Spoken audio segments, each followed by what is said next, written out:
So good morning. Welcome to the Humanist community in Silicon Valley's Sunday Forum. My name is Matt Courtney, and I'm the recorder and a member of the board of the Humanist community. The Humanist community is a chapter of the American Humanist Association. Humanism is a reality-based philosophy of life that affirms our ability and responsibility to lead ethical lives of personal fulfillment that aspire to the greater good. We value freedom, health, happiness, fairness, compassion, and using science and reason to acquire and apply knowledge. If these words describe your thinking, we invite you to become a member of the Humanist community if you have not already done so. Membership forms are available on our website at humanist.org. If you are listening for the first time, welcome, and we invite you to continue listening to our weekly forums and other events. You can find all our events listed on the website humanist.org. Please aid us in continuing to present these forums by donating to the Humanist community. You can find out how to donate to our organization on the website humanist.org. Jamie Schweizer is a registered nurse currently working in the palliative care at Kaiser Permanente. She'll be discussing palliative care, what it is, how it differs from hospice, and the impact of COVID-19. Hopefully I got all of that right. So you should be able to unmute yourself, Jamie. Hi, can you hear me? Yep. Okay, good morning. Well, thank you for inviting me, Alex. Alex is a fellow volunteer with me, so he just asked me to come because I talk passionately about palliative care sometimes, although I've only been doing it for about 2 years now. I am a nurse. I've been a nurse for over 30 years. I've worked in a lot of different areas, mainly intensive care, long-term care administration, and hospice. So palliative care is rather new to me right now. I don't have any slides for you, but there will be some terminology, so if you have questions with that, let me know. I'm going to start by talking about hospice because palliative care was born of hospice. So it just makes sense to start at the beginning. Hospice is a Medicare benefit for people with at end of life. It's end of life care. To become eligible for hospice, you need to have a 6-month or less prognosis. Usually, if you went to a doctor and asked him, would it surprise you to learn that this person would pass away that they passed away within 6 months? And if the doctor says, no, that would not surprise me, then pretty much that person is eligible for the hospice Medicare benefit. So it takes 2 physicians to sign a person onto hospice care. And hospice is not a place. It's not a place where people go. It's a philosophy. The philosophy is, I'm tired of going back and forth to the hospital. I'm tired of doing all these treatments that aren't really helping me get better anymore. I just want to live the best quality day I can live now. And the team, the hospice team, tries to help you live every day to the best that you feel the best and you can do the best you can every day. They also help the families cope and learn how to deal with that, because we here in America, and I'm going to say the Western world, we will not talk about death. We will look away. We don't want to talk about bad things, and death is seen as a bad thing. So we just shy away from it. And what we really need to do is bring it out and normalize it. It is a normal part of life that people die. And if you're born, you're going to die at some point. So we need to make it normal. We need to talk about it, and we need to make it the way that we want it. So your hospice team is run by a case manager, a nurse. You have a social worker. You have a chaplain who doesn't do religious things if you don't want to, but life review, and just helps you kind of look back and then to help relationships heal. That's part of the whole team, because the very last of a person's life can be made better if the relationships are healed. So that's a big part of what the team can and does do. So it's a multidisciplinary team overseen by a physician. They have aides that can come in, volunteers that can come in and give respite, lots of things that they can do, and it's the highest level of care that you can receive outside of the hospital. So you can receive hospice care in your home, in an board and care, in nursing facilities, if you're in a custodial bed, not in a skilled nursing facility bed, anywhere really. So it is a wonderful, wonderful service, and too many people are really afraid of it. Now, how did palliative care get born from that? It's easy to see that I wish everybody in the world would have their own hospice team, because we all run into crises where we don't know what to do. And if you just had a team that would come in and help you find the way, it would be great. So palliative care was born because people still want to treat their diseases. They still want to get that chemotherapy. They still want to be on hemodialysis. They still want to do things that are supporting their life and helping them get better. So palliative care comes to a person at any time from the point of diagnosis on, and you can still receive your treatment. The thing is, it's not necessarily a Medicare benefit, so it's not always paid for. You got to make sure that your insurance can pay for it, but it's a consultation service. And we can come on at, like I said, any time from the point of diagnosis on and be your team. And if you have questions, how does this go? Or if I have symptoms, we can do symptom management. We work in a group. Our team mirrors the hospice team. We have a physician, a nurse, social worker, chaplain, and we all have a conversation with you to help clarify your health goals. And so what's important to you? We want to make sure that that's known to your physician, your medical team. So it's really about your values and what you need. We provide information, education, resources, practical support. Maybe you need a list of caregiving agencies because your spouse or your children can't do that work anymore. You need to have that hired in.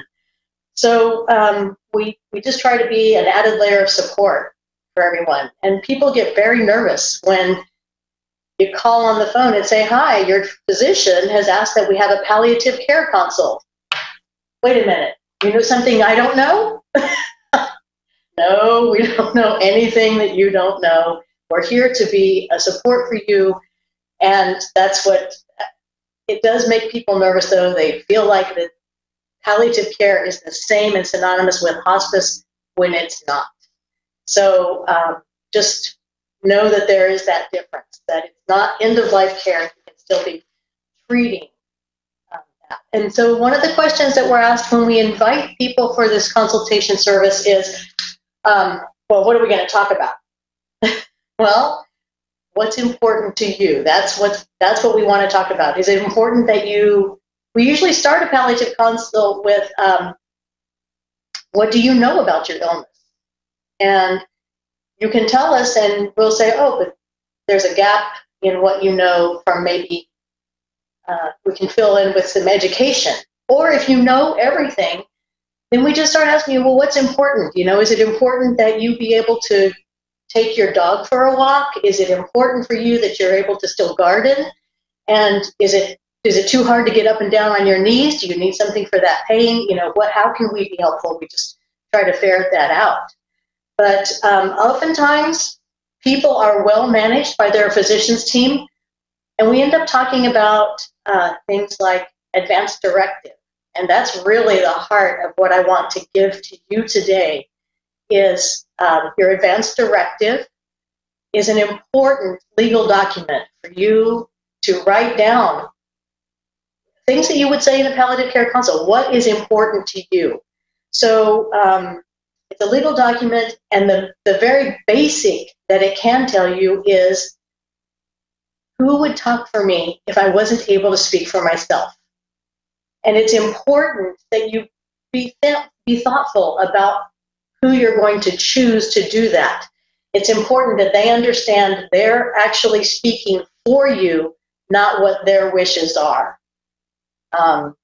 Oftentimes, we see people, they just fill out their advance directive as part of their estate planning, and they put it away.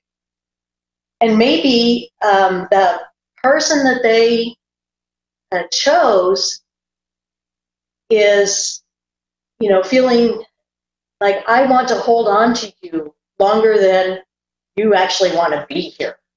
So they'll say, yeah, put them on a ventilator, do all the things that we can to save them. But is that really what's important to you? So the more that the person that you choose knows about you and your values, what you want, that is what is important for the medical team to know. So those conversations, people need to get comfortable with talking about death and how they would want that to happen for them. Is a ventilator okay with you? Is having a feeding tube okay with you for long term? Is, if you were in a nursing home and you didn't know who you were, being in a nursing home, is that okay with you? Is that what you want? Because if it's not, then you need to let people know. And they say, well, he always said he would never, ever want that. So they're here to speak for you. Your healthcare proxy, your durable power of attorney, your power of attorney for healthcare. It's known by many, many names. But it's important that you choose that person, choose them thoughtfully, and let them know, because the more they know, the easier it is for them to be in that position. It's already hard enough to be the person that has to think for somebody else. So if you let them know what is important to you, that's so helpful to them. That's the greatest gift that you can give somebody. Some things that we talk about in a palliative care consult have to do with what we call code status in the hospital. When you come in, you'll be asked in the emergency room, well, if something happens, if your heart stops, do you want us to do everything? Well, yeah. Wouldn't you say yeah to that? I want you to do everything. But if you knew what everything meant, if your heart actually stopped, what people do is called CPR, and it is brutal. It is a pushing on the chest to get it restarted. The pushing actually has to go down about 2.5 inches, breaks bones. That is part of it. Putting somebody on a ventilator is very common in that time. It's nothing like you see on TV. But the tube goes in, and there you are. You're on a ventilator now. Did you ever want that? I don't know. So know what you want, and know that starting CPR is absolutely everything. And so it includes being on a ventilator. It includes whatever follows that. Maybe you have to be on vasopressor medications or antiarrhythmic medications, things that are really life support and life-saving, but you really never know what the outcome will look like on the other side of that. And then you're living in a less than what you would want quality of life. So you have to think about how things can progress, and they do sometimes in a very fast way. So know that these things can happen. Make informed decisions about that. That's what's important for everyone to know, that these are just informed decision making. So I hope I've explained that well enough. Some things that we talk about are, do you want tube feedings? If you're unable to eat for yourself, is tube feeding okay with you? Hemodialysis is a form of life support, and it is a good one, but it was made as a stopgap for people who were waiting for kidney transplants. It's not a way of life. It is only, but we in the United States now use it as a way of life, and it is a life support, just so that you guys know. If you thought, I do not want to be reanimated, or I don't want to be brought back if my heart stops. If that's important to you and you're over a certain age or you have an illness, and that's important to you not to restart it, you may want to think about getting a pink form. It's the only thing that can stop a paramedic from having to start that process in your home if you're found down. We call 911, that's what we do. The paramedics come in and they do their job, and that is CPR and starting up again. If you don't want that, you will want to fill out a form with your physician. It's called Physician's Order for Life-Sustaining Treatment, POLST. It's the only thing that can stop a paramedic from doing his job. It's one form. It has 4 sections. The first one says, do I want CPR or not? The second section says, do I want full treatment, which would be the ventilator and all the things that go with it, or selective treatment? That may be just bring me to the hospital, give me IV antibiotics, fluids, whatever I need, but not the ventilator, or just comfort care. And that would be more like on the level with hospice. And so that's the second section. The third section speaks to would I want a feeding tube. That doesn't necessarily have to be filled out because no paramedic is going to start a feeding tube on you instantly because that's not necessary. And the fourth part is the signatures for the physician and for yourself or your healthcare agent.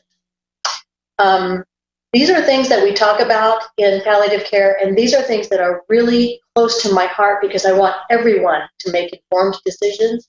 I want everyone to know that you have that power to say yes or to say no or whatever you want in between. But the best thing that you can do is write it all down. Have it in your healthcare directive, your advanced directive. It's so important for people to have their wishes known. It's a passion. It's a passion for me for people to know what they're getting into when they choose their treatments.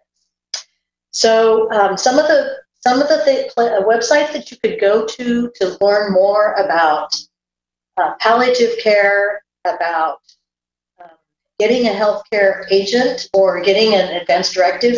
There's one that's really great. It's called the 5 Wishes. And it's a great form because it actually covers for your healthcare agent or your family, what do you want done with your body? Because then, if you die, people have to know what you would want. Do you want to be buried? Do you want this? Do you want that? Fill it out. Let them know. If you could have these things done beforehand, it is the greatest gift that you can give anyone. So I think that's about it. I will take any questions. All right. If anybody has any questions, you can go ahead and use the raise hand feature. So again, that's under the reactions button now, which is a button at the bottom of your screen if you're in PC or Mac.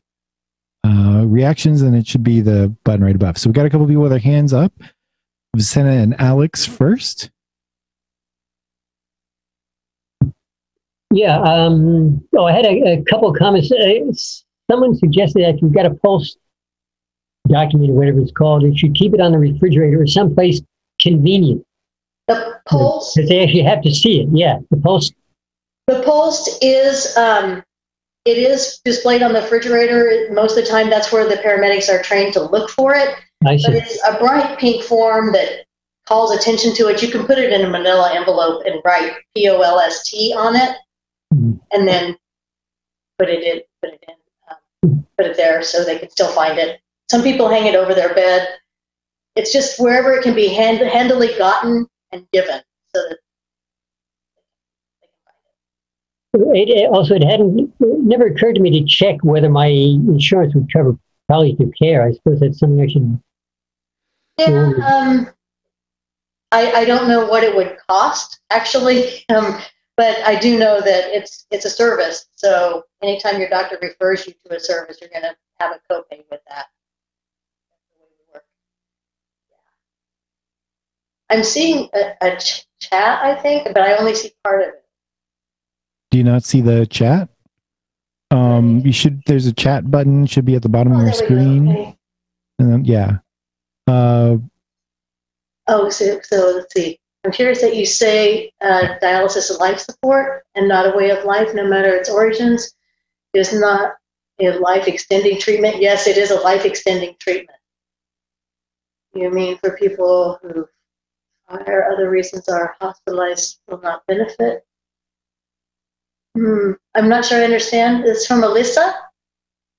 Yeah, they corrected it. The fire thing should be for. So perhaps you mean for people who, I don't know. Yeah. Other reasons are hospitalized. It is a life-sustaining treatment. It is life-extending, yes. Was that the question? I want to make sure I understand. Don't know. Well, we got other people with their hands up, so hopefully Elisa will add more info there. Yeah. But I'm going to go to Carl. Carl, you should be able to unmute. Okay. Let me. I guess I'm really interested in what you had to say, but you know these abbreviations very well. You speak them very rapidly. Oh, I could not write them down. The best thing to do would be to put them in the chat. Links to where the things are available, and whatever you said, CSP, something. I couldn't get it. I can't write that fast. CPR? No. The one that you said was a document that you needed to fill out. Started with a C, I believe. I don't know. Maybe it didn't start with a C. You said it so fast. Oh, sorry. So you know which one that is? It's the one you said that had 4 sections, I think. And the POLST. Yes, the POLST, the Physician's Order for Life-Sustaining Treatment. I can certainly write that in there. If you have strong feelings that you would not want to be resuscitated, it really is, in California, the only form that can stop them from doing their job of starting CPR. Yeah, I think if I look carefully enough, I think Greg just put it he put the link to it, I guess. POLST. It's capulsed.org. Yes. Okay. Yes. All right. And then there was another one. I couldn't. Now I've forgotten it. Another one I couldn't get. You said so fast. But I'm so sorry. Oh, it was a website. Another website. Do you remember another website you mentioned? So there is some of the ones that I looked at for my own before speaking with you guys was I went to 5wishes.org because, again, that's a favorite form of mine.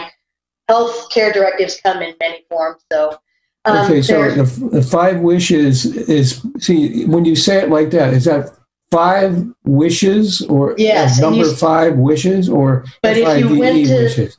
If you went online, you would have to write FIVE wishes.org. It wouldn't be the number, it would be the written out word, 5wishes.org. Yeah. Okay, great. That's all I had. Oh, yeah, and another great talk is by B.J. Miller. He is a palliative care physician who ran the the Zen Center in San Francisco, but he is a wonderful, wonderful physician. He had a TED Talk, and he has one that is the Center for Dying and Living.org. It's all one word. The Center for Dying and Living.org. We used to, in San Jose, have a group that was called the Center for Living with Dying, and they were a wonderful support group. They've been rolled into the Bill Wilson Center. So if you went to the Bill Wilson Center looking for the Center for Living with Dying, these are people that can really help you with opening conversations. They're really good. The Center for Living with Dying in the Bill Wilson Center. Mm-hmm. Great. Thank you. Yeah. There's also the NHPCO.org or NHPC.org maybe, the National Hospice and Palliative Care Organization. Is the POLST part of KP Advanced Directive form? No, the POLST is a separate California form, and it's a state form. Okay, I'm guessing Carl is good. I'd like to thank Carl from joining us from the Illuminati White Room, apparently. The big triangle behind his head. Dick Hewitson. How can one be buried at sea after they die legally if that is what they want? That's a good question. I have no idea how they could be buried at sea. That was Rudy's question from the chat. Go ahead, Dick. Hi. I'm 90 years old. Mm-hmm. And for the last 50 years, I have been preaching, if you'll pardon the expression, all the things that you have been talking about. I have taken care of many people unofficially and a few times officially. I've watched many people die. And one of the really sad things is most people my age that were important to me are no longer here. In the light of that, I was in the emergency room this last week. Oh, I'm sorry. And it was one of the most horrible experiences I've ever had. It seems that all of this stuff went down the drain very, very quickly. And another comment I want to make along the line, as you can tell, I'm preaching. Along the line is that when did people stop dying? For years and years and years, I've known a lot of people who have passed. Yeah, people don't die anymore. And you made a point of saying we don't want to talk about death. We don't. What really irks me is that we have stopped using the word die. That's right. Can't even say that, can we? We die. The last time I passed that I can remember was from 11th grade to 12th grade. That's funny. True. Anyway, my experience this last week was just one of the most awful experiences I've ever had. I have all of the papers. They're all on file, which I think is one reason why I may not have been asked some of the questions that you said. But I felt as if I was an object. I was not a person. And I went in. The reason I went in was because of acute gout. Now, gout is pain. I don't think anybody ever treated me as if I had pain or it had to be dealt with. And anyway, I guess I really just felt a need to vent all of that. But, what am I supposed to do when I'm lying on a gurney and being totally ignored and being treated like I'm not a person? I am so sorry for that experience. That's not at all. And nobody went into healthcare to provide that kind of experience to someone. Yeah, and that's another thing while I'm venting, and thank you for the chance to vent. Yes, I have refused to use the word healthcare. We have a medical industry from my point of view. And yes, I know the people that are there, as you say, nobody went into it to treat people that way. But I think our whole system is so terrible. Yeah. That we've totally lost track of taking care of the patient. And a lot of that, I think, is truly attributable to COVID right now. I think people are so tired. Well, I'm sure, yeah, and I'm aware of that. But that, and of course, that even ties into another thing. I couldn't make an appointment with my doctor, which is what I could have taken care of this whole thing because of COVID. Yeah, you probably knew that was coming on, your gout, right? No, I knew I had it, and I talked to the doctor's office about it, and they didn't deal with it until I finally ended up in the emergency room. That's unfortunate. I'm very sorry for that experience. Yeah, it's a really rough time in our healthcare system right now. We were already on a brink of having our healthcare system has really changed, even in my career time, right? But the biggest change that I've seen is that they've learned how to make a business out of it, and now they don't know how to run the business, and the business is collapsing. The business end. The doctors still know what they're doing, but the business part of it is the really hard part, and it's kind of ruining things. Yeah, I appreciate that comment because that's sort of speaks to what I'm saying, that I see it as a business and not healthcare. Yeah, and it's not where I put my energies. I don't know about how that works, and so that's for the business end of the people. And I've never made it my business to know about people's insurances. I could care less. I'm here as a nurse, and so I want to take care of your pain or your symptoms, whatever they are. So. And Alyssa says, to clarify, I was saying there is some distinction with life-sustaining and life-extending treatment. For example, long-term ventilation versus dialysis. It depends on the person's healthcare status and values. It comes down to values, yes. Yeah, we may be saying just the same thing. I just wanted to point out that dialysis has unfortunately become a mainstream treatment. It has, and that's why I wanted people to understand that it is life support. Because we look at it like it's a normal part of business. Just like we look at, somebody comes down with, somebody learns that they have cancer. And Dodger Stadium's massive vaccine site was interrupted this afternoon by anti-vaccine protesters.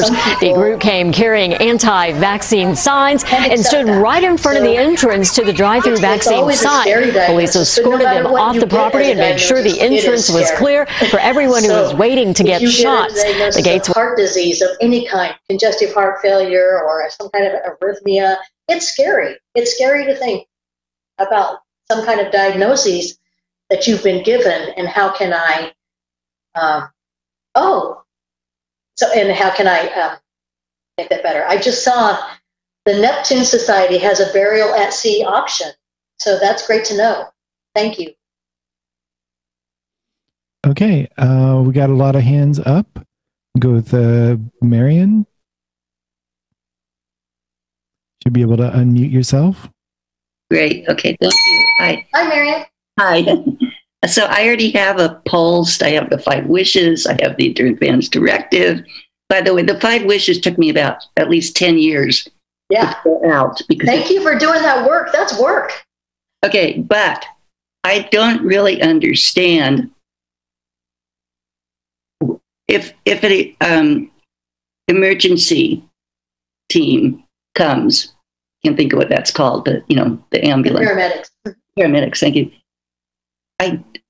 How are they going to know this? They're not going to know anything. I know you can leave a little vial in your refrigerator and they're supposed to look and find it, but I doubt that happens, first of all. Second of all, I don't really want a little vial in my refrigerator. And it's their responsibility, it's their duty, their oath, whatever, to to make you live long enough. Correct. I mean, my conclusion, and I'm asking you, maybe I'm wrong, is that you're going to be handled by that team the way that they handle things, and you're going to be attempted resuscitation or whatever and taken away. So that really bothers me. Also, I think that once you get to the hospital, I have 2 doctors actually that have all this information. Okay. They have to go kind of and look at that and read it and refresh their memory while I mean, it's just, I don't feel like, having done all this work and also power of attorney and other stuff I didn't mention, that it's really going to roll out that way. I'm very skeptical about that. And I don't know what to do about it. Well, your pulse is on the refrigerator? No, nothing's out. And I don't want it out. I mean, I live along where, and I don't want to be looking at my pulse every single time I go to get something to eat. I totally agree with you, and I understand. But that is where they're trying to look for it. And the Vial of Life, I remember that program. That was a Stanford program here. Mm-hmm. So I don't think that they're looking in the refrigerators anymore. Okay, well, that's good because they wouldn't find anything. But I even less do I want a big, it's like a deep fuchsia magenta. It is. It's a terrible color. And it's outside of my refrigerator, you know. I don't live in that big of a place. So to me, that's like a real eyesore. Yeah. So I don't know. I mean, what does happen? Do you have any idea what happens? Does the worst happen like I kind of imagine it, that they ignore? They just go in and give you CPR. If they saw the pulse, they would not ignore it. No, I know, but they're not going to see the pulse. So that's right. If they don't see the pulse, they don't know, and they have to do it. Yeah. So that I just have to live with that. I have to live with the choice of have this thing on my refrigerator in my small kitchen screaming out to me. I know. As I'm trying to live a life where I'm not even thinking every single second of all these possibilities. Correct. I just have to get resuscitated, and that's it. Well, so again, I think let me die or something. I know it is totally against all aesthetics, but I would try the manila envelope with the POLST on the cross so they can see. Well, they're not going to take the manila envelope down to open it and take out see if there's. If it says pulsed on it, if it says nothing but pulsed on it, yeah, they would. Oh, you mean write the word pulsed on the manila envelope? Yeah, it's a little better. Okay, it's a little better. It's not the fuchsia pink, but it's still like right there for you every time you go to your refrigerator, right? I mean, it's still there to remind you, which is not helpful. I can remember. I can remember hours and hours and hours to fill out these things. I mean, unless it's very clear to you, and a lot of things were not clear to me. I don't have a spouse or children, so they're not going to step in. So these are decisions that, you know, you really have to make. You have to ask the friend that I put down for one of these things. We're friends still. We're not really particularly close friends anymore, but close enough that she'll do it because she's responsible and she's a nice person. But it's just tough. I think no matter how you try to figure out all these. It is tough all the way around, but having done that work is invaluable. Your wishes are there. Well, it sounds like, I mean, you said it took you 10 years, so you've evolved. The 5 wishes, not the pulsed and stuff. That's okay. The other thing, I'll just mention it, is that in my 5 wishes particularly, I put down a lot of little itty bitty preferences, like the way, because I keep thinking, what if I'm unconscious? Right. You know, that's right. So it needs to be down there. So when I'm in bed, I have to lie a certain way, because otherwise I get this reoccurring tendinitis in my left heel. You know, I need to be situated. I do not sleep with a pillow. That will give me a neck ache. All these things that nobody's going to know. And I highly suspect that nobody's going to actually read that. Who's going to read that? The nursing staff would have to be the people to read most of that stuff. And I have a place on my body that is just about sure to get it. It's called pre-ulcerous, which is another way of saying that's on your way to a bed sore, but you don't have it yet. So yes, I don't have it yet because I take care of it, but nobody's probably going to arrange me. So I just really hope, like everybody, somehow I just die in my sleep, because to me, that's As a hospice nurse, you know, as a hospice nurse, when I walked into a patient's family and then was talking with them, that was always what I told them. I hope that you'd go in your sleep. That's my hope for everybody. One other thing I wasn't quite sure of. So I understand the hospice, how you get to do hospice insurance-wise, but I'm not real sure when the palliative care comes in. I think you did cover it, but I guess I didn't grasp. Can you request palliative care yourself? Then you see whether it gets approved by your insurance or not. Until you're waiting for the paperwork to get done or something, which maybe could be a few months, or you go ahead and pay for yourself and hope you'll get reimbursed.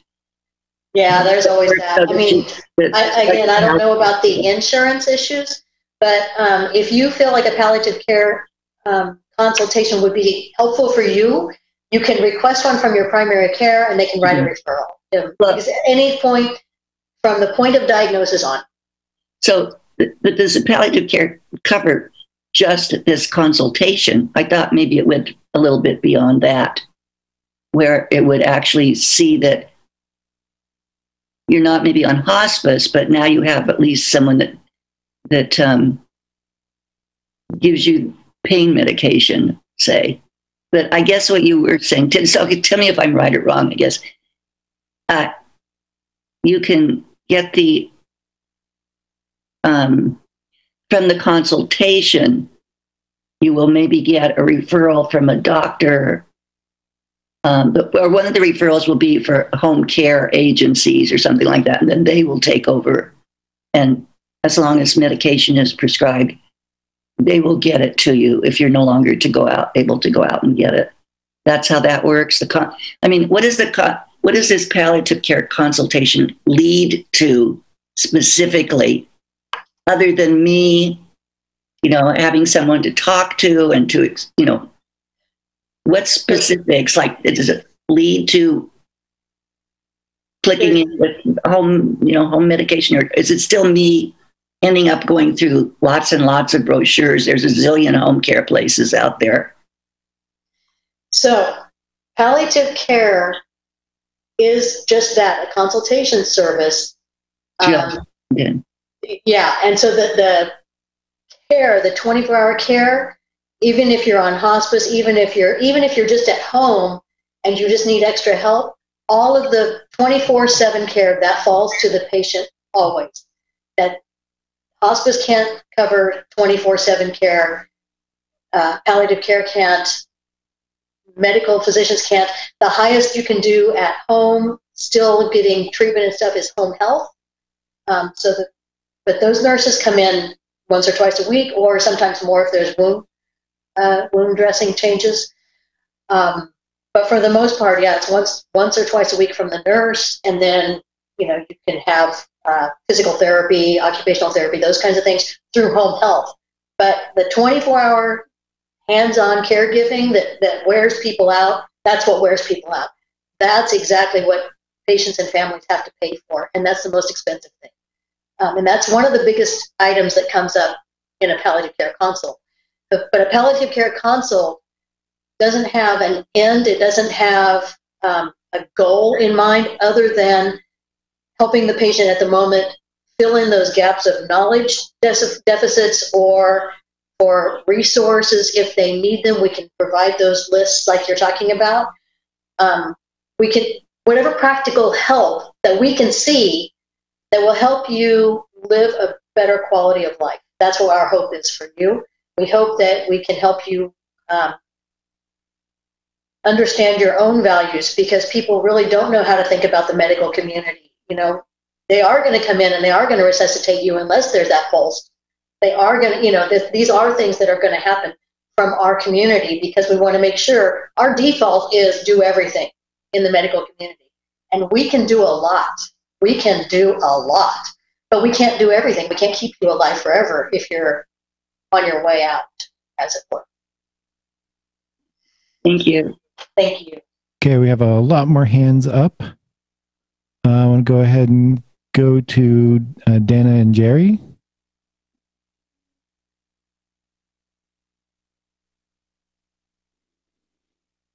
Actually, I think my question has already been answered. It was, what is kind of the default mode if a person does not have one of these pulsed documents?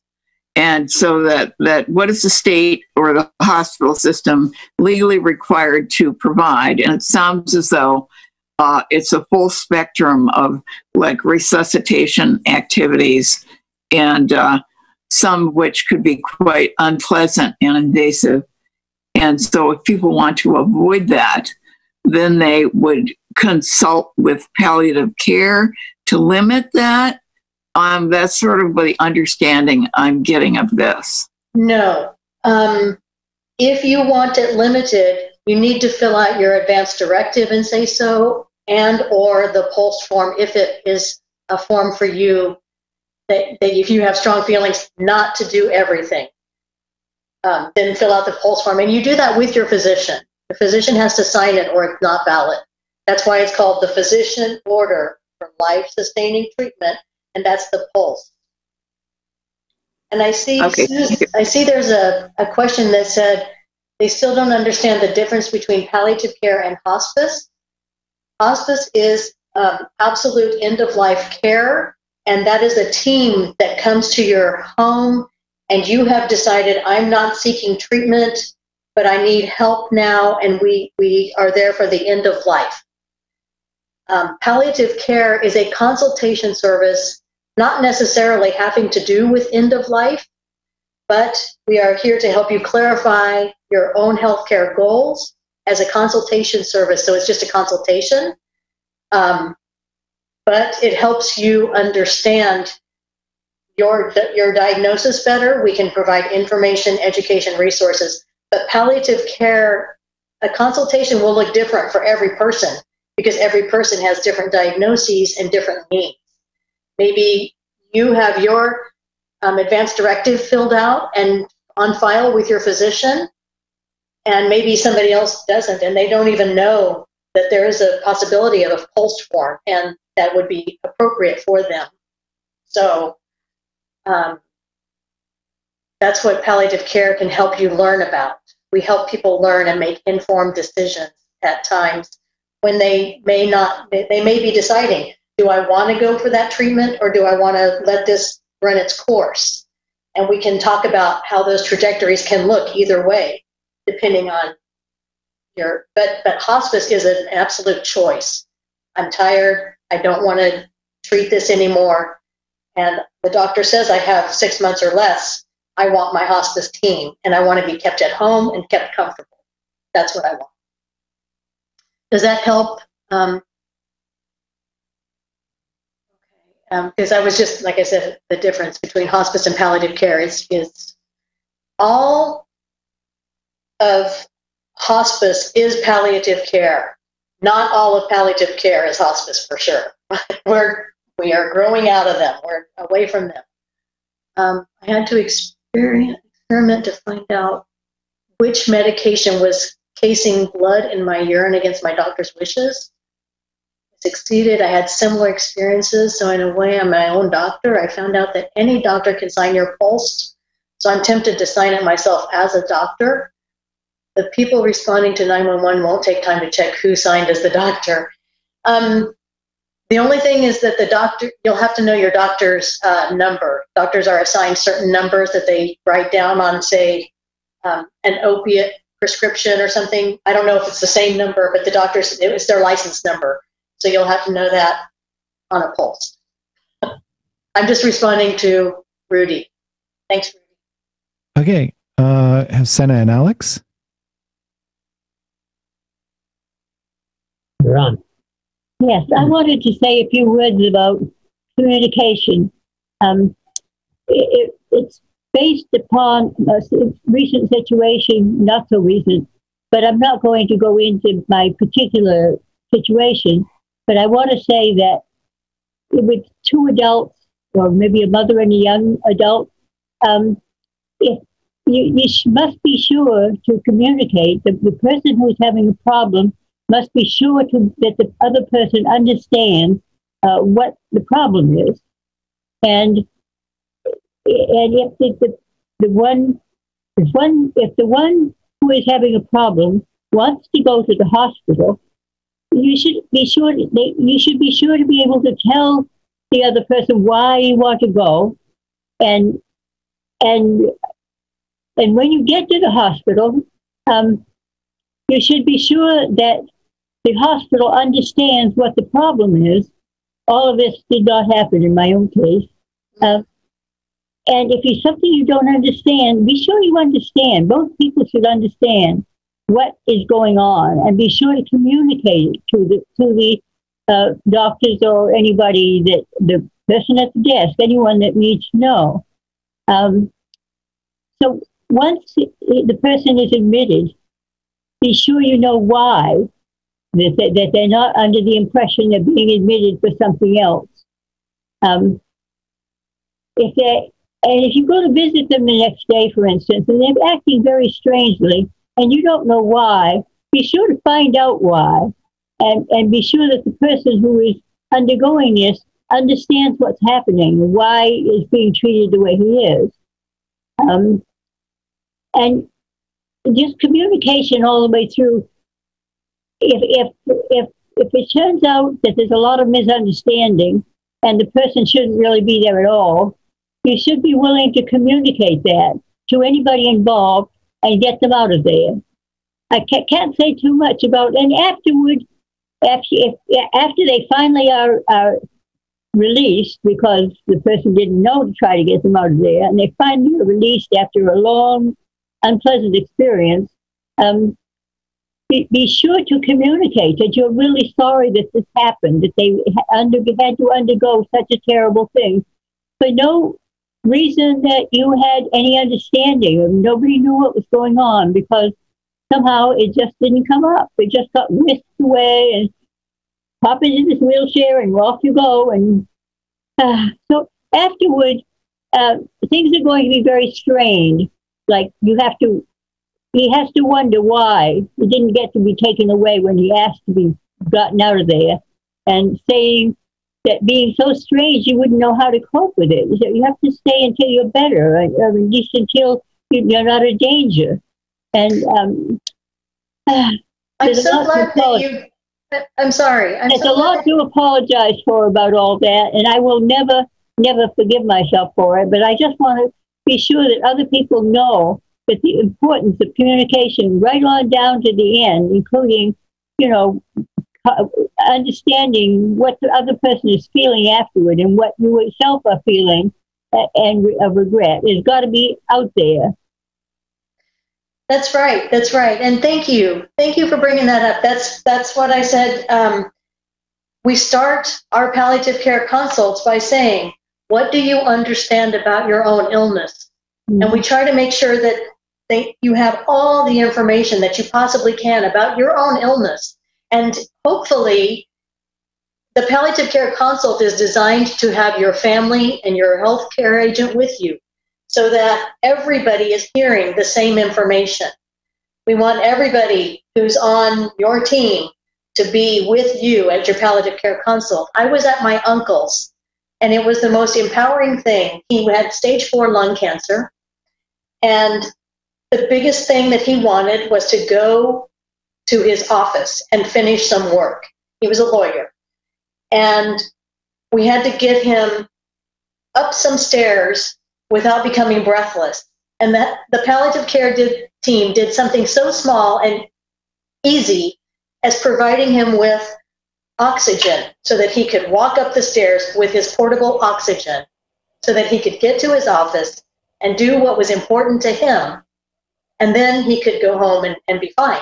But palliative care can help with something so small, but change a life. They can help by providing information, and so that there is that understanding you were talking about, Senna, that people understand what's happening, why is that happening, how could it go now? Now, the medical treatment could be this, or you could choose not to treat, or you could do something in the middle.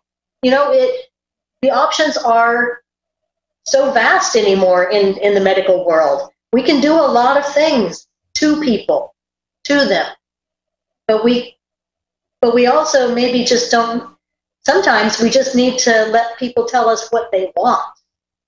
And so it's a really fine balance. You know, we can't make you perfect again, but we can get you as close to it as we can, or we can just let you go and enjoy your life the way it is and just continue. So what's important to you is, and that's important for you to relay to your healthcare agent, the person who's going to be talking for you. That's really important. It's just especially important that the hospital knows what the problem is and isn't treating somebody for something that is not the problem. And anyway, yeah, that's so important. Yeah. Thank you very much. Okay. We have Elisa Wells.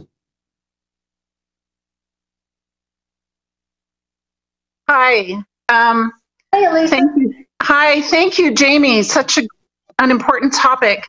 I wanted to let people know I'm a social worker with Palo Alto Medical Foundation Palliative Care. It's outpatient palliative care. Yeah. Thank you. Thank you for your work.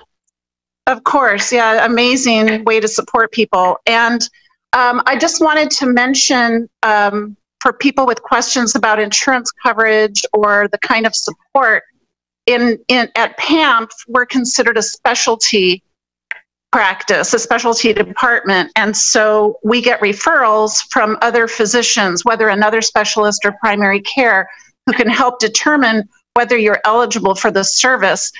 I think Kaiser also has palliative care department, and Stanford does as well. And so depending on where you get your care, it may be a specialty practice available to you. And it's a little bit different. I believe it's a little different from getting that support through home health. So it isn't just a consult. If someone is eligible and taken on by the service, it's actually ongoing support. And with the same kind of goals that Jamie mentioned, symptom management, looking at your values, helping the person to identify what kind of care is important to them, what kind of care reflects their values, and to help document that. And so that happens through the forums she's talking about, the POST and the advance directive, and just also through the notes of our medical staff. So there's a lot of communication. So we don't replace any other specialists or any other care during palliative care. So it's different from hospice that way. And the physicians are copied, the ones who are actively involved in your care get copied on these notes, so they're aware. And palliative care can often take more time to have some of these discussions. So certainly your physician can talk with you about your end of life or just emergency care preferences. But palliative care, if you're eligible, can provide more time to dig a little deeper with you. And when it is specialty palliative care, kind of hold your hand along the way. We call ourselves an extra layer of support. So, and people who are to be eligible through our practice, it's people who have a life-limiting illness, but where hospice is looking out 6 months, we're looking out 1 to 2 years. And anyway, I just wanted to add that piece. Thank you so much. Elisa. Thank you so much. Sure. So glad you're here. Okay. I was distracted for a minute. Totally different topic, but I saw a guy outside walking his cat. I don't know why, but apparently he dropped the leash or something, and I saw the cat go running past the window and him chasing after him. It was rather funny if you saw me giggling a little earlier. But it looks like just Susan. I should be able to unmute. Hopefully we can hear you. We're not hearing you.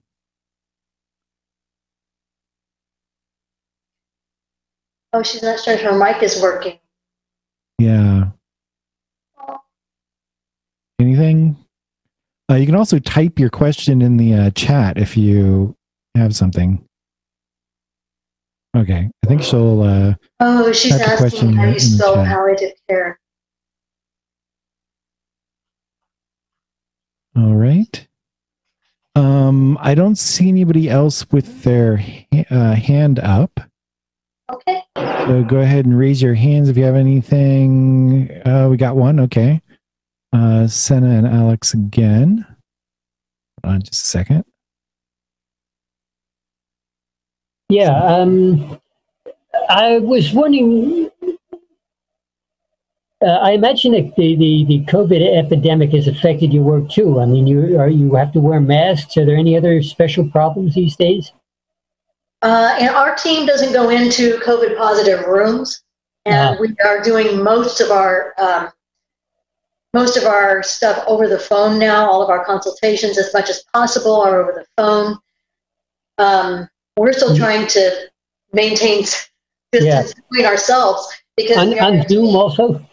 Yeah, and the number of consults that we do has gone up, and for us, we are now communicating between patients and families oftentimes to help the nursing staff because they're trying to do so much.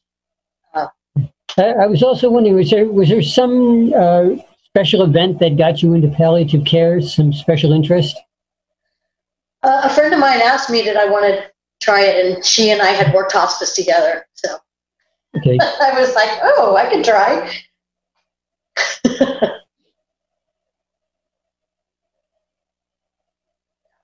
Okay. Looks like it.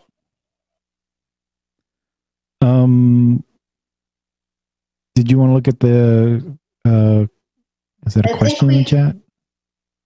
I think, the chat? Yeah, I think it's on, and yes, I see here that Susan has said that all patients should have advocates, and if they don't, it's very difficult. If you are in pain or distress, it's extremely difficult to explain your wishes or issues. That's why you want to do this while you're feeling well. You want to do everything that you can while you're feeling well so that you're not put into a crunch when you're not feeling well. Okay. Going to Marion. Hi, quick question this time. I just missed exactly the name that Elisa, the social worker, just called her specialty. What was the next word? Care, team, whatever. She's in palliative care as well. She's a social worker. Right. But if you want that kind of a little more ongoing support, she said that she's like the specialty something or other department for palliative care. So what is that? It's not just. It wasn't the one consultation, she said. It was ongoing. And I thought she said she used the word specialty. So yeah, she said palliative care specialty practice. Practice. Right. Yeah. So, and it does depend on each medical the provider's group. She works with PAMP, and I think El Camino Hospital is associated with PAMP. And Stanford, and everybody uses their palliative care team in a little bit different way. I know that Kaiser, because it's an HMO program, tries to get as many people seen as possible. So we're really looking for a lot of people all the time because we want them to do this while they're well. We want people to talk about things like you have done while they're well. So if your doctor doesn't somehow call in palliative care for you, you can do it yourself by asking your doctor, though. It requires first order from your doctor. Yes, it requires a referral from your primary care. And it does palliative care. We have the luxury of time, like Elisa was saying. You just said something. Does it have to be from your primary care, or can it be from like a specialist that you're saying? It could be from a specialist for sure. Yeah. So much of what goes on when you are in distress and reactions to immediate issues not well described in a document beforehand. Right. We can't plan for every single possibility that may happen to a person. but we can plan for the big things. And where do I draw my line in the sand? That's as long as your healthcare values and your healthcare goals are being met, and you're like, I would never tolerate this. That's important for people to know. Yeah, but you can't plan for every eventuality. That's right. I'm reading from Susan's chat. Yeah. Yeah. Okay.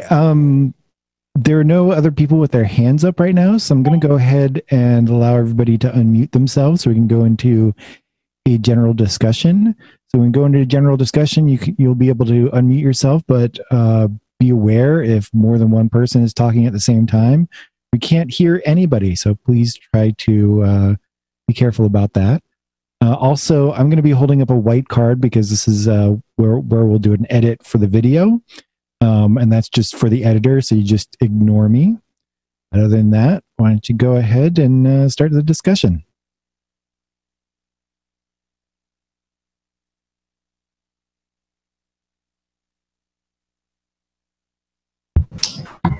I'm wondering, what's the best way to take care of yourself when you have dementia?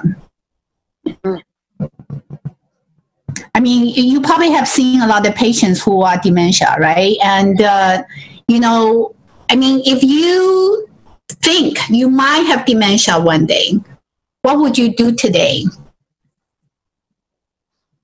I think that just diet and exercise are about the best that you can do.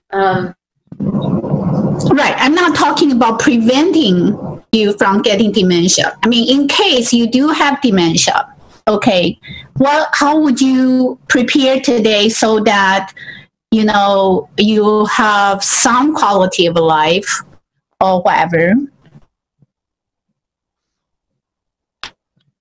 Yeah, that's really a difficult question. One that I personally wrestle with because I've got family history there, so it's always a possibility. And I haven't come up with a good answer for myself yet, so I'm not sure. What's your observation of dementia patients in the hospital? Do they get good care or not really? Sure, they get good care, and you know, it's going to come down to caregiving is what it's going to come down to. Somebody's going to have to care for people with dementia, right? So they usually live in facilities. Oftentimes, families do take care of their people with their own loved ones with dementia, but it's really difficult. And when you talk about the hospital, every time you change environments with someone with advanced dementia, it really throws them into a tailspin. So, yeah, it depends on dementia is a slow, long-going disease. It's just a really slow decline. I think Nancy Reagan said it was the long goodbye. Very long. It's got a long trajectory. Mm-hmm. So it sounds like it's up to whether you have a good caretaker or not. Correct, because with dementia, you can't make decisions really anymore that are good or not good for yourself. You lose that ability, and you lose the ability to know about things in your environment. I put something in the chat. I have a form that I filled out from Compassion and Choices. Oh, okay. And unfortunately, I'm not very good with the technology to give that information to people.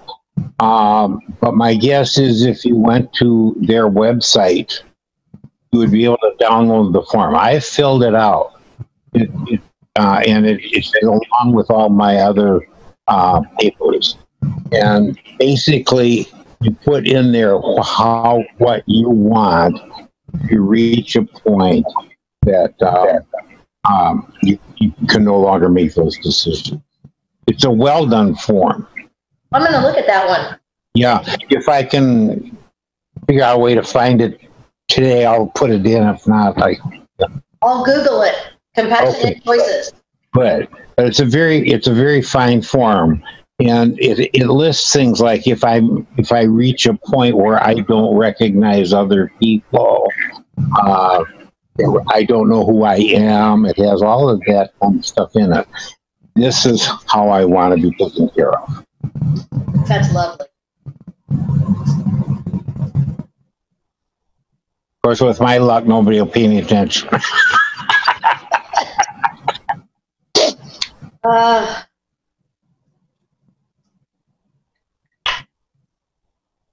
Hopefully, Greg will look that up and post a link. He's pretty good about that. I'm seeing something here, compassionandchoices.org. I'm not sure this is what he's talking about. I'm going to go look in my file and maybe I can find it. I have a spot where there's in fact, that's an interesting thing too that I have. I'm not with Neptune, I'm with Trident. Mm-hmm. Are you familiar with Trident? I've heard of them, yeah. Anyway, they provided, I have my container right here for my ashes. Oh, great. And in the same box, I have an envelope with all these papers. So I will go check that out. See if I can. Can you hear me? Can you hear me? Can people hear me now? Hi, I can hear you. Oh, good. I just changed computers because I don't like typing. Thanks. I just needed to know if you could hear me. Thanks for all the information. I remember many years ago when my brother-in-law was very sick and had an aneurysm, and he was in San Francisco General Hospital, and they took us the whole family into a room and said, "This is our choices." And the choices at that time was, and he said the word palliative care. And at that time, and that was probably 15 years ago, I didn't even know what the meaning of the word was at all.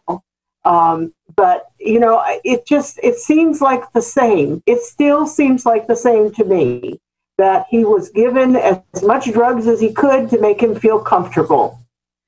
But maybe that term was loosely used, and now it's more refined.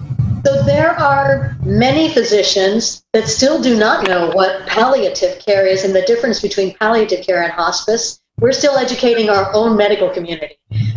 But just so that you know, palliative, the word palliative means to ease or to comfort. So, like I said, all of hospice is palliative care. Not all of palliative care is hospice, if that makes sense. Hospice is all about making it comfortable, making it easy, making it a good way. Palliative care is about information, informed consent, knowing what you have and what you can do and how you want to clarify your healthcare goals. So that's maybe a difference. Yeah, to me, it's a fine line, and I can see why physicians would have loosely used this term. The other thing I wanted to mention was the other thing I was writing about was it's really hard to write about it, and the fact is this idea of having an advocate with you if you are sick or in the hospital, in emergency especially, and I feel for Dick who went through his recent emergency visit. That is like a horrible environment. It is the worst environment, emergency. The emergency room. It's a frightening experience almost. Yes. I don't know. I haven't done too much on my own for that respect, but I've had people, my son in emergency, my husband in emergency. I've had different emergency things, and it's real. If they didn't have me by their side, they don't know what they can't say. They can't say it. And I think I'm not sure if Senna, you mentioned something about that you were talking about not saying everything or at the time. It's very difficult. I'm not sure, Senna, that's what you were talking about. I was so distracted with my stupid microphone. I didn't hear every word of everything. But it's just, if you go in by yourself, it's almost impossible to stand up for yourself when you're sick. Yeah. That's just what I want to say. That was one of the problems too, is that I couldn't have anybody in there with me. Right. Yeah. Oh, this is serious at this time with COVID. It's unbelievable how restricted it is for communicating what you need to communicate or what you need to have done. I put the information in the chat room. Yeah, of course, when I type, I put the return to start a new line, but that does something. But anyway, I have the form in front of me. It has no number on it, no ID that I can figure out. But at the top it says dementia provision, and the next one says advance directive addendum. That is great. And I see that Greg also posted the link. So that's great. Good. One of these days I'll learn how to use technology.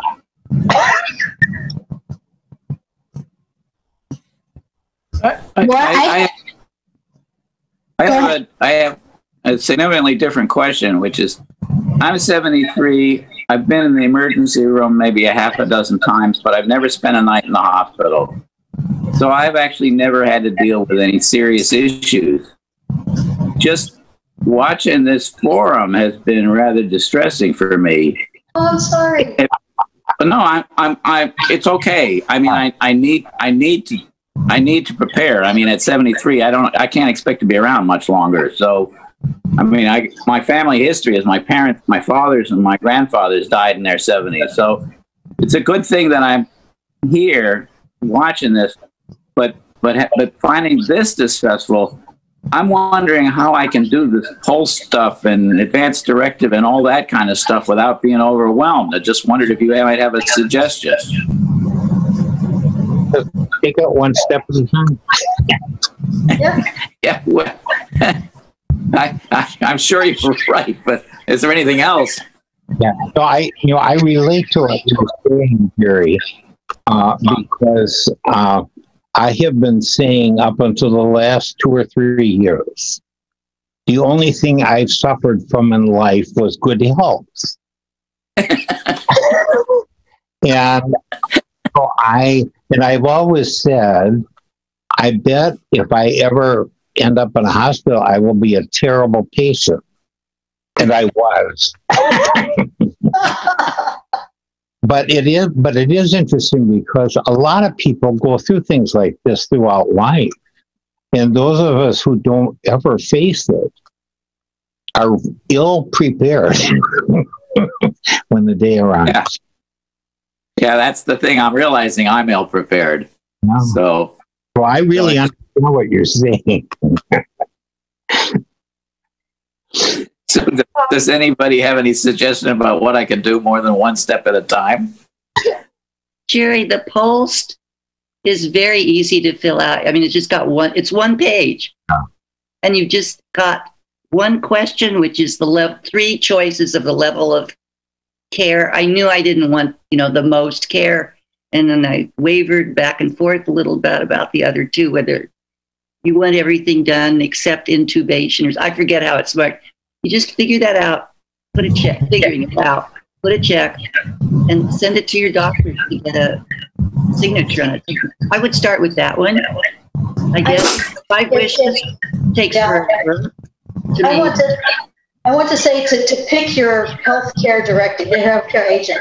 I think that's your most important. I'm sorry. Pick the person who's going to speak for you if you can't speak for yourself, and have conversations ongoing with them. Ongoing. Don't just say it's a one and done, because you will evolve and you will decide what is important to you as you go. But have ongoing conversations and don't be afraid to talk about death with the person that you pick. as your healthcare agent. True. And you can get all those forms at PAMP. Are you a member of PAMP, Jerry? Yeah.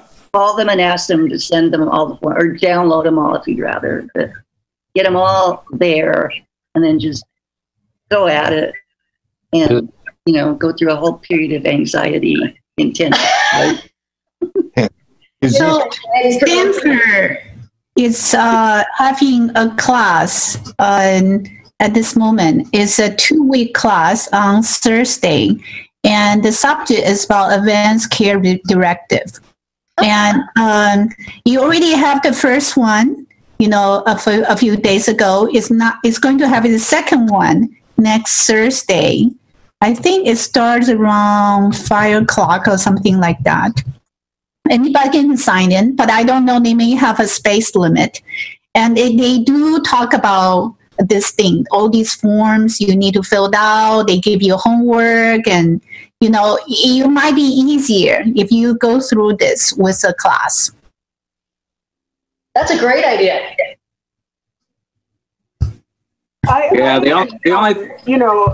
I'm in Kaiser also, and that's available, I believe, like a class or something. But I want to say something about the Kaiser process, because recently I did fill out an advance directive Roy and I filled it out for him, and it's a rather cumbersome thing, because it's you have to hand deliver it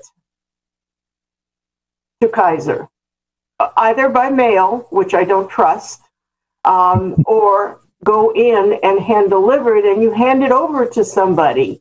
It's not an electronic submission form, and I find that very uncomfortable, because it's like the black hole. Electronic submissions always have some kind of response that it was received, and you know where to get it, and you know how to look at it, at what is on file for you. In Kaiser, I don't even know if I can go look at it, unless I were to go in and ask for somebody to look it up for me. It's a little bit weird, and I'm not sure. Is your name Pam? I'm Jamie. Jamie or Jamie? I'm not really sure how to look for the current on-file copies. That's a very good question. In Kaiser. Yeah. Isn't this what our visitor, who is a social worker, talked about? Wasn't that what we would help with? Well, no, because this is Kaiser specific. I don't know what outside Kaiser. I mean, inside Kaiser is. I'm talking about Jerry's question about being overwhelmed by this. And I think every every physician's group has their own way of how they are going to use the advance directive, or how they're going to file it, or whatever. But every group has something. And so Emma was giving us information on how PAMP was going to have a class. I think Stanford offers classes, Kaiser offers classes in all of the areas. I have a very specific question. So my mother was in a hospital last year, and they say she could not eat very much, and they want to put this feeding tube in her. And I think feeding tube is very hard for an elderly person, and I didn't want to. So, but then she didn't really have other choices. She can get a little bit of nutrients from IV. And what would the palliative care people suggest in this case? So we don't suggest what should be done. We provide information about what it would be with or without, both with and without the feeding tube. We want you to know what it's going to be like with the feeding tube, what it's going to be like without the feeding tube. Things that can happen with the feeding tube would be things like aspiration pneumonia, that she's pulling it out, because it's not a natural thing. They often get pulled out by patients themselves. That there are complications like diarrhea and swelling and lots of things. Or if you just don't put it in and you don't start it, what would that look like? So we provide information on both sides so that you can make an informed decision. Okay.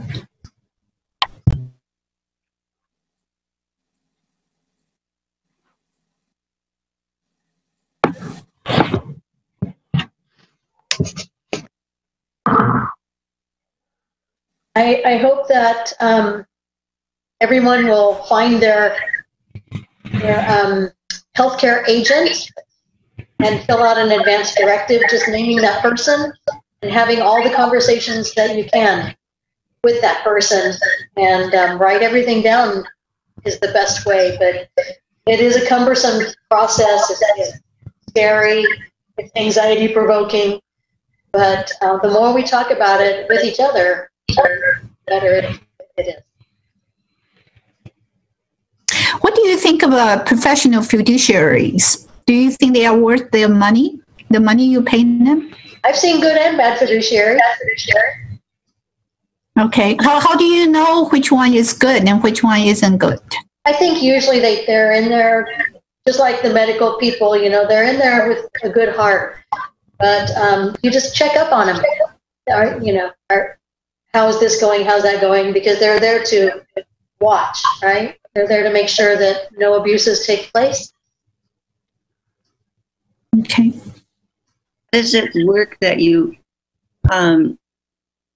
just put in your records, by the way, my fiduciary is this person? This is if you're incapacitated. You just sort of add that to your notes?